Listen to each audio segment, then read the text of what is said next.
Check. Check two.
Hey y'all, welcome to chapel today. We have two senior speakers. First is George Stowe. George's friends describe him as super outgoing and he always puts others above himself. He's never a complainer and constantly a good friend. Now welcome George Stowe to the stage.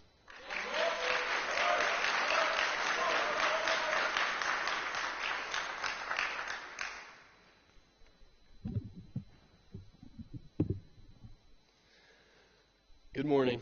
I'm George Stowe, and today I'm going to talk about fantasy football. For those of you that don't know, fantasy football is a game you can play with your friends where you draft a team of real NFL players, match up against someone else's team for a week, and win or lose depending on how the players on your team perform in real life. At the end of the regular season, your win-loss record decides your spot in the playoffs, which decide the winner of the league. Usually, the winner gets some money from everyone else, and the person who comes in last place has to suffer through a punishment agreed on beforehand. A couple classic punishments include spending 24 hours in a Waffle House with every waffle you eat taking off an hour, and the milk mile, where the loser has to drink a gallon of milk before running a mile. They can both get ugly fast. At first glance, fantasy football seems like a fun way to watch sports and enjoy watching whoever comes in last embarrass themselves, while maybe winning a little money in the process. This is true, unless you're the one to come in last, of course. But if you look a little deeper, it has more in common with real life than you might expect. For one, it's unpredictability.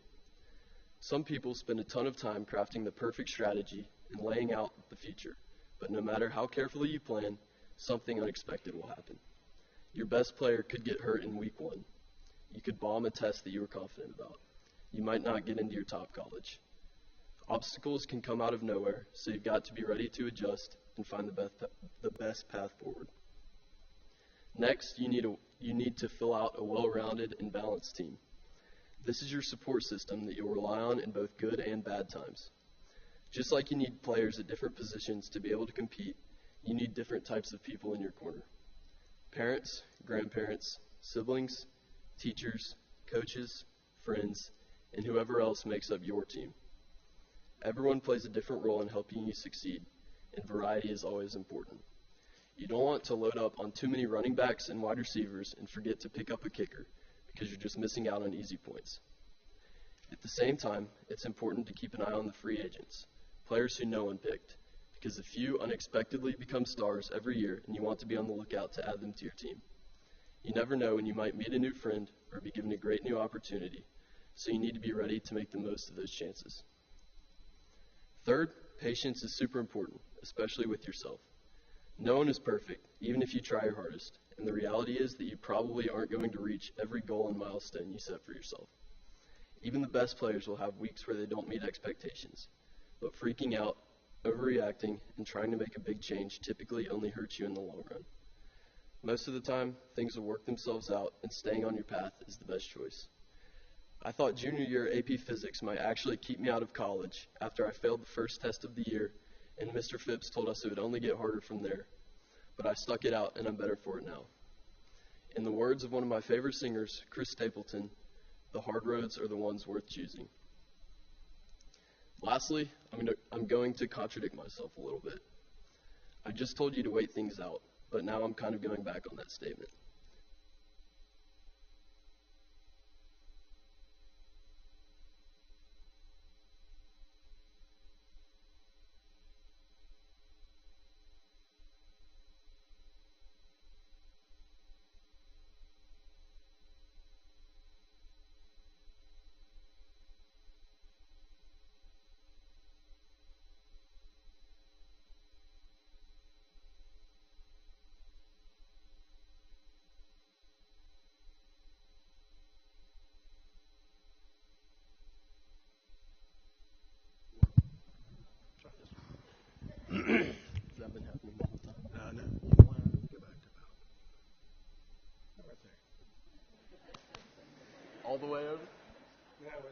About 3 or 4 months. Sorry. Okay, I just told you to wait things out, but now I'm kind of going back on that statement. This might go against what most of us have been told our whole lives, but I believe that sometimes quitting is okay. Maybe your season hasn't quite gone as planned, and you want to punt on your title hopes and trade all your good players to someone else to make sure they beat that one friend that you really want to have to do the punishment. Do it. If a class is so hard that it genuinely makes your life worse, drop it. If you aren't enjoying an activity, why keep doing it? Sometimes perseverance is about choosing your battles wisely. Knowing when to walk away is important. Quitting something that's dragging you down isn't giving up. It's making room for what really matters. Life's too short to waste time on things that make you miserable. Okay, as I wrap up, I hope I've made my speech short enough to hold most of your attention. In case you've zoned out, trust me, I get it. I've sat through more senior speeches than most of you, and I know how it is out in the audience. So a quick recap. Expect the unexpected and be prepared to deal with it as best you can. Fill out a team you'll be proud of while still looking to add to it if the opportunity comes. Be patient with yourself and with others. Quit when the time is right. And most importantly, stay out of last place. Thank you.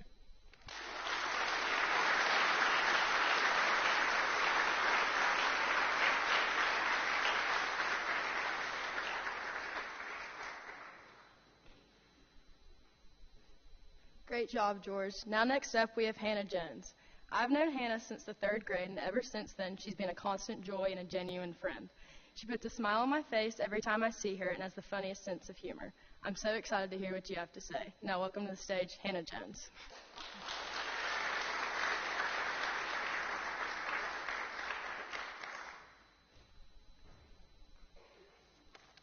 Great job, George, and thank you, Kate, for that thoughtful introduction. July 8th, 2025. The same routine as always. I woke up 7:30 as I do every morning.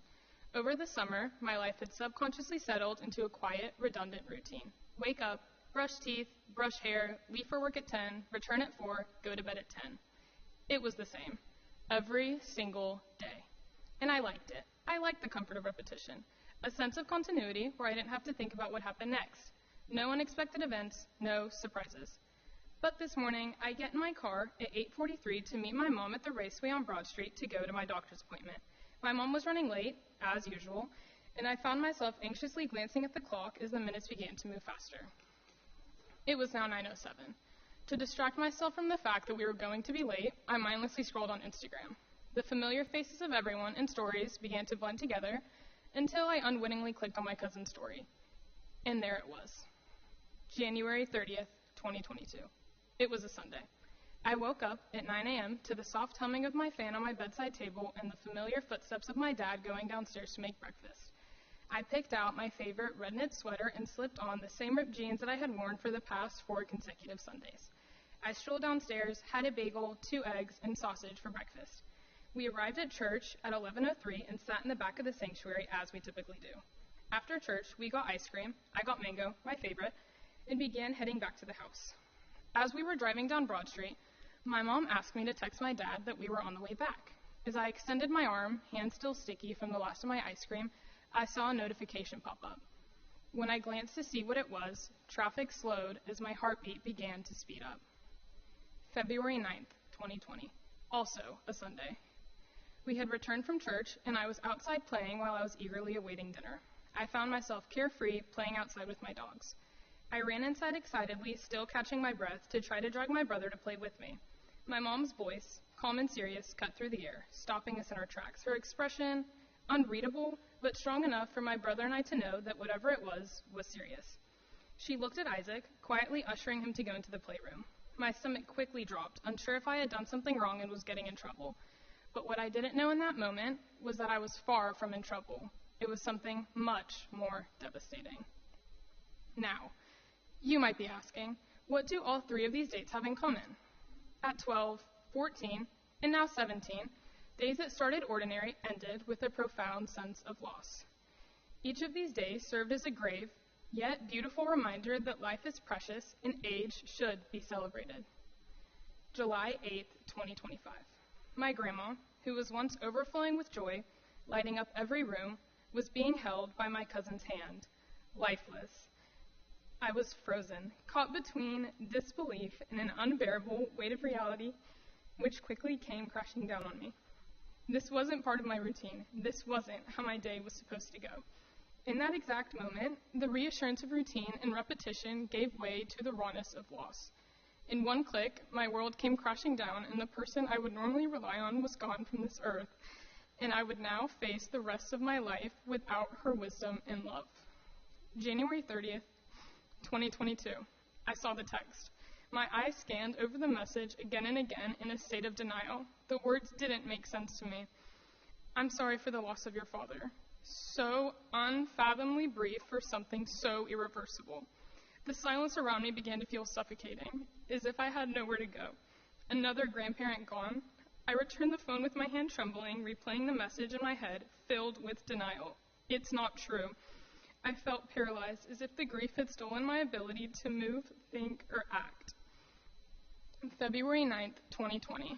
I heard the most unexpected words of my life. Your aunt didn't beat the tumor. My mind stalled, stunned, disoriented.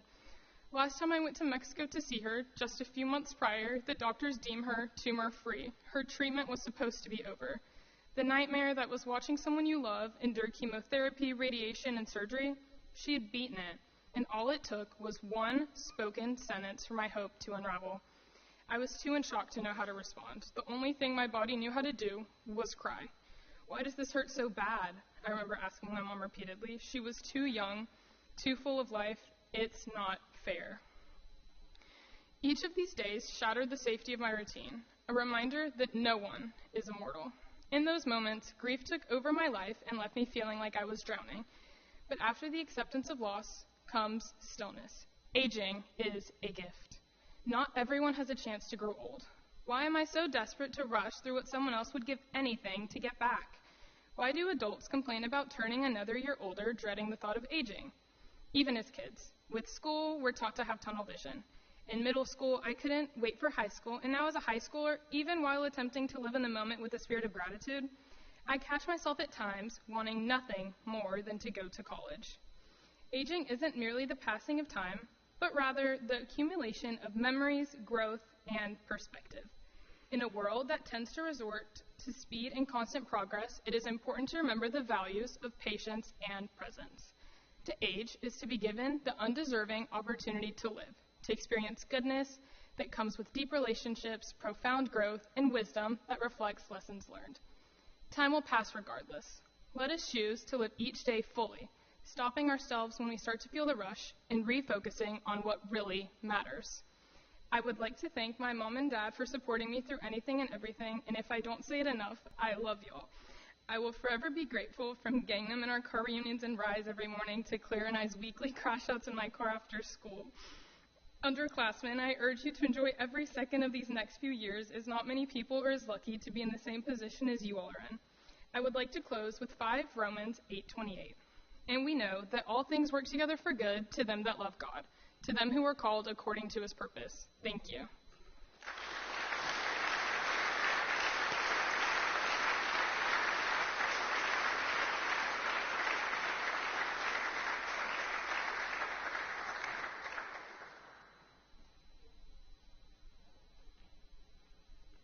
Great job, Hannah. Now we have some announcements.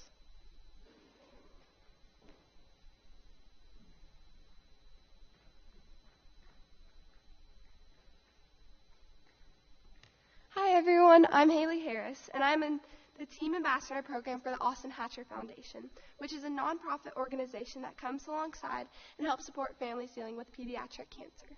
Hi, I'm Molly Billington, and I'm on the Baylor volleyball team. To support Austin Hatcher, we have a Hit It for Hatch match. We will be raising money and raising awareness to support this cause. It is next Monday, JV at 5, varsity at 6, and wear gold. Thank you.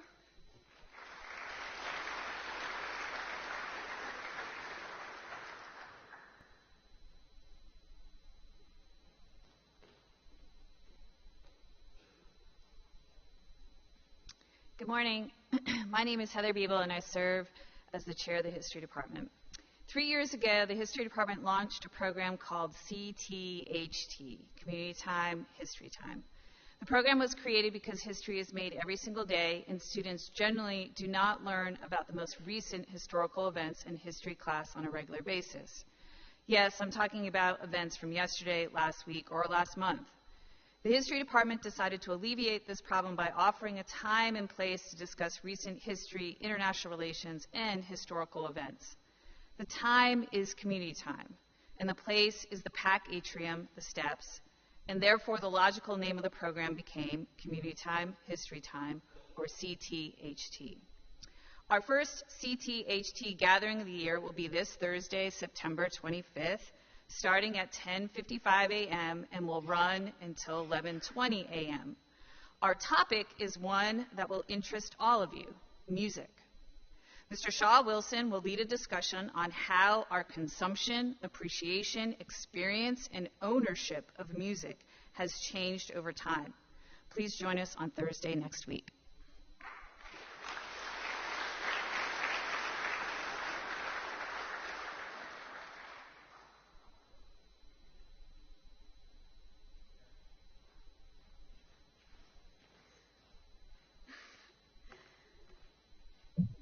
Hi, I'm Sydney.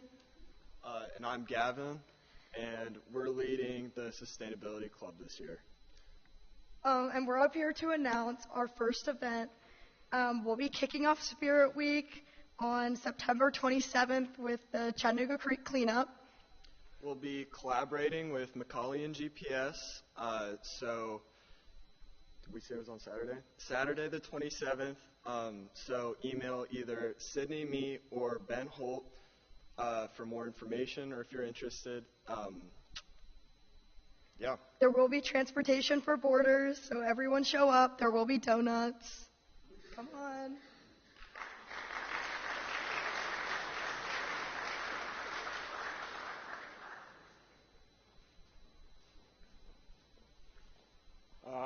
Hey y'all, I'm William.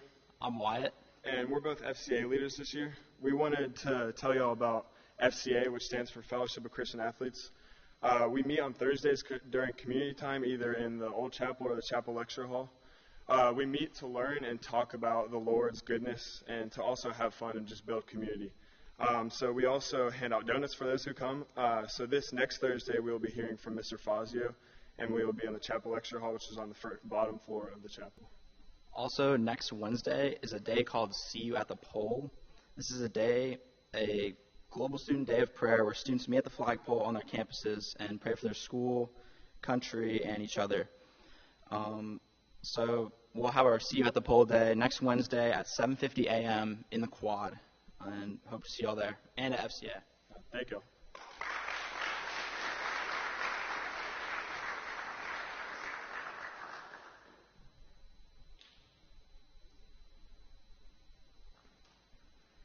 Hi everyone, my name is Julissa. I'm Garland. And I'm Avery. And we are this year's holiday party leaders. We tutor Monday through Thursday after school, and it's not always easy, but it's always worth it when our scholars sharpen their academic learning skills in reading and in math. Scholars earn points throughout the year for every hour of academic work, and we invite scholars to our annual holiday party. We need the support of our school to create this holiday magic. We hope that your advisory, dorm, office, or team will choose to support our scholars with a $125 donation. Please contact Ms. Haney, Ms. Curley, or any of us for more information. Thank you.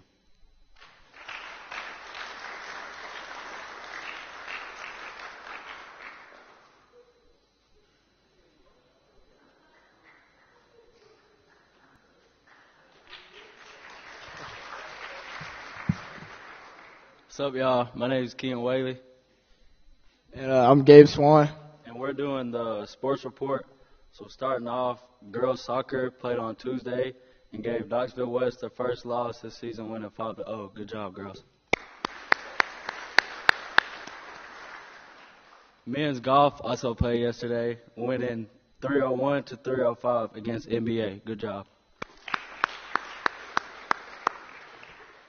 Volleyball also played on Tuesday and swept Knox Catholic 3-0. They're on the road today playing against CPA. Give it a hand. And then football beat LFL last week 42-30, improving to a 3-0. And they're on the road today in Nashville playing CPA, and we're giving BTA. Go Big Red.